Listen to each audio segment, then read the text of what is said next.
Lynn, thank you very much indeed for your time. We were just hearing there about the efforts that both those firefighters and police had gone through to try to get to the boys, and clearly time of the essence. What should members of the public do in these circumstances, do you think? Obviously, it's an incredibly tragic time for everybody, particularly our thoughts are with the family. But it is everybody's instinct to go out and to try and help and to try and get in the water. But you're making yourself a potential other casualty. So please, first things first, dial 999, get the experts to come and help.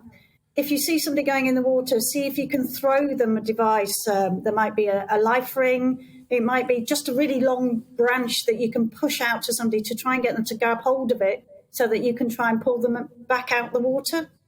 Sometimes lying flat on your belly, not going all the way onto the ice because you don't want, as I say, to become a casualty yourself. Yeah. You can get further reach on it so that you can try and help. Yeah, because, of course, if you make yourself a casualty, it adds difficulties for the emergency services once they do reach the scene. But then, given what we heard about these boys who went into cardiac arrest, an indication of just how cold the water is, do you then try, if you're there first at the scene, to give any kind of CPR? What is the watchword? I know it's Dr. ABC, danger, response, airway, breathing, circulation. Absolutely, you're absolutely right. The most important thing is to start CPR. In children, it's really important if you know how to do it. We seem if to you have don't lost... know how to do Lynn, it... I'm sorry, we just lost you for a second there, the signal. You were just saying what we should be doing once we get there in terms of approaching it medically. So if in a child, the most important thing is for you to try and do rescue breaths. So that's where you blow in and put some air into the lungs. But if you don't know how to do it, please start chest compression.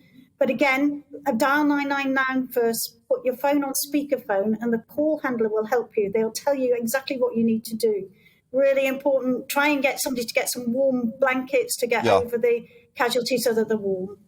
And should you be trying to turn them on their side as well before you give the CPR, in case they have swallowed water, to actually get the water out? I mean, people are a bit confused about that. Yeah, no, you don't want to do that. If they're in cardiac arrest, if they're not breathing normally, just start by doing 2 rescue breaths, blow into the lungs if you can. Again, if you don't know how to do it, please start chest compressions. They're really simple and everybody can do it.